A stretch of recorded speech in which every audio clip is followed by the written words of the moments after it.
I welcome you, DK. Thank you. I didn't know if that was a compliment or just... I'm a poet, so I'm going to begin with lines from a poem written by the Irish poet W.B. Yeats and popularized by our own Chinua Achebe. Things fall apart, and the center cannot hold.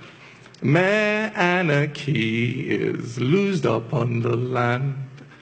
Things fall apart, and the center cannot hold. And I start with those lines because I want to ask, why are things in such danger of falling apart in the country today? The answer is an open secret. Every time you look at our coat of arms, it's right over there, you will see the answer to that question. It's written under our coat of arms. We call it the Nigerian motto, and it says, unity and faith, peace and progress. Unity and faith, peace and progress. Unity and faith, because it is difficult to preach unity if you're not also offering faith. The unity of the country feels like it's under threat today because too many Nigerians have lost and are losing faith in the nation. Why is this happening? The answer is sad, but relatively straightforward.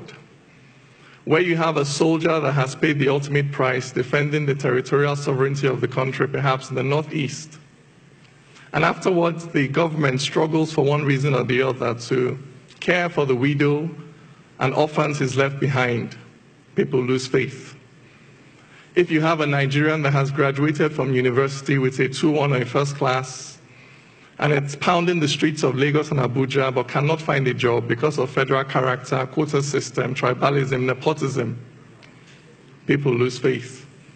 If you have a mother that takes her child to the hospital and must watch that child die because that government hospital is on strike, or if it's not on strike, it has no drugs, or if it has drugs, she has to pay the full market price for treatment up front before they would consider this child, and she must then watch that child die in the corridor.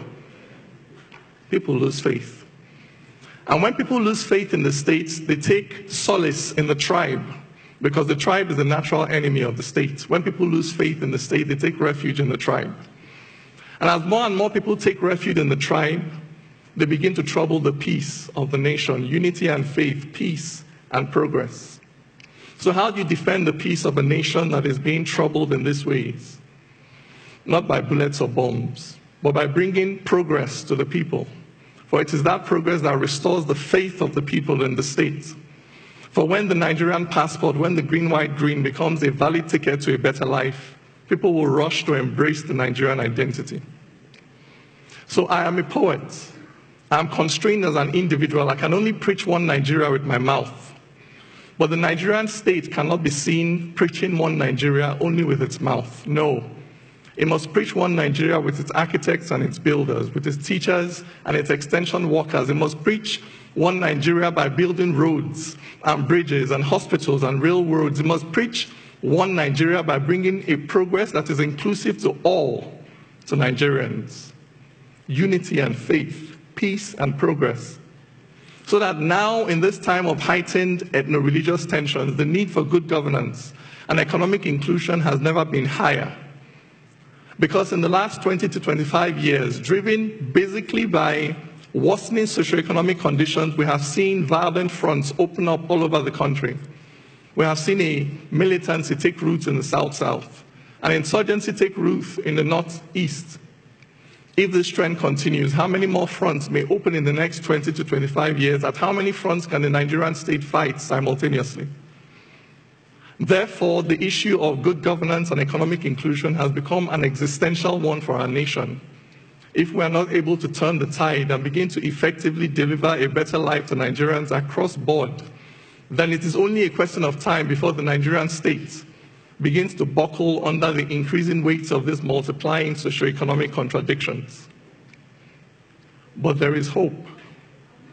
In South Africa, in the aftermath of the collapse of apartheid, people predicted chaos and bloodshed. Those predictions did not come to pass, chiefly because of the decision of one man to stand up for the common good of all South Africans, white or black. We need the same thing to happen here.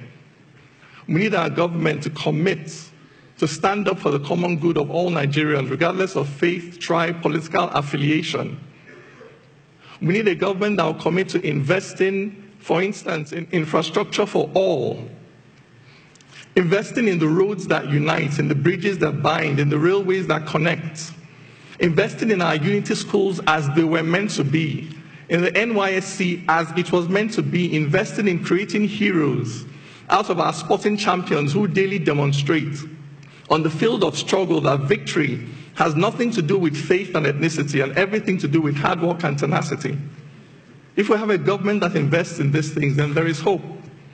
If we have a government that is committed to investing in providing jobs for our youths, affordable credit for our startup businesses, so that people feel that they have a stake in society, for those who have houses and cars of their own, are less likely to go out on the street to burn the houses and cars of others. If we have a government committed to investing in equal economic opportunities for all Nigerians, then there is hope.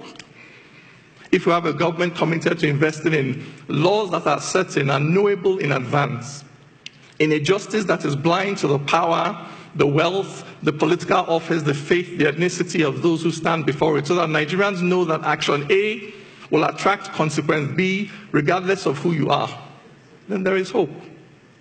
If we will commit to invest in a language of inclusion, in alternative interpretations of our own history and social realities, so that Nigerians see that poverty does not discriminate between North and South, that armed robbers do not obey the federal character principle. And when the River Niger bursts its banks, it does not just flood the homes of Muslims and non-indigents, that devastation does not discriminate, and the only way we can tackle it is by pulling together. If we can invest in narratives like this, then there is hope. Because that center, in those lines, things fall apart and the center cannot hold. That center is the commitment of the government to the common good, to the common wealth of this nation. Now, I am not the government, I'm just a poet. So I can only contribute my poems to this struggle for economic inclusion, for social justice and national integration. So I'm going to leave you this morning with a poem titled, The Wall and the Bridge. If a white man turned and called me nigger, my blood would boil in righteous anger, for the evil of discrimination is clearly established when a white man tries to treat me like rubbish. But if Hausas say Igbos are greedy and crude, and Igbos say Hausas are haughty and rude, and Ijaw says the Shekiri must die today, and Ezra tells the Zulu there's no other way. If Yorubas declare it is Awo or nothing, and we use federal character to share everything, so before you can even smile and tell me welcome, you must first ask me where my father is from. If those who were settlers but now indigents say those who are settlers can't become indigents, and the Constitution says we are all citizens, local governments keep issuing certificates of origin.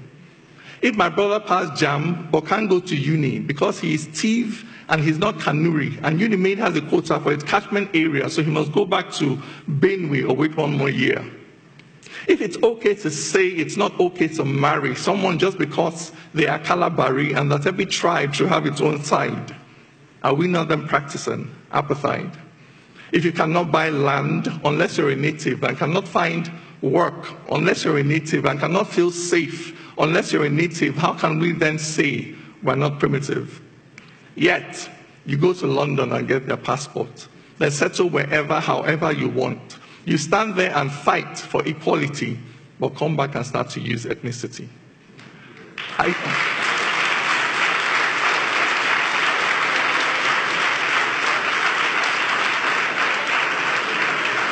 don't get the logic of thinking it's different, to be tribalistic and then to be racist. If you're happy to judge him just hearing his name, whatever you call it, my friend, is the same. Where there is no courage to cross this divide, where there is no faith to look deep inside, and stop judging accents and surnames and dressing, this fire we're quenching will only keep burning. Which nation can stand dividing its people? How can one build on foundation so brittle? If we cannot see ourselves in each other, this journey ends here, we're going no further. For when God made man, he gave him no facial marks. He did not make Bagi, Okun, or Angas. As sure as a black man is just like a white man, no culture is older than being human. This